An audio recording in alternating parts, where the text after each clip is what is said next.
Nani alianzisha hiyo Oriende? Mimi tu na yeye. Wewe ndio ulianzisha. Of course kuna yule mtu mmoja ambaye unapata kwamba aliapproach mtu mwingine.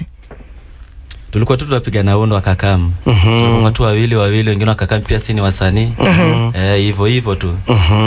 So mkaichapa pale vile kitabu vipi? Chuo mboko zilikuwa zinapanda ama ilikuwa si form moja kidogo? Si tumesoma. Tulikuwa tuna balance. Free time. Mistari 2-3 hivi. Sasa mara kwanza ile rasmi of course hii shuleni unajua ni mchezo. So ile sasa serious ile tunaingia studio kama wa Douglas ni lini? After high school. Hapo mkaingia studio sasa. Tunaingia studio. Tunaongelea mwaka gani kama mnakumbuka? Kitambo. Ni mbali?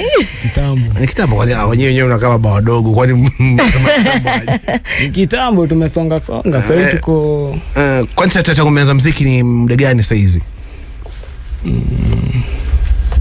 Officially nikaa sasa hivi tuko na 3 years. Sasa kitambo gani si juzi tu. Professional. Kwa tuna mangoma tu zile stu za area. Tuna recorded na app fulani inaitwa BandLab ya simu. Mnakuwa mtaani tu. Tulikuwa tu mtaani. Hiyo sema mjengea studio. Tunatumia simu. Mbona mkiingia studio mapema kwani inaweza kuwa kuna changamoto yote, challenge yote? Kwanza hela. Kwa shule. Studio lazima ulipie session.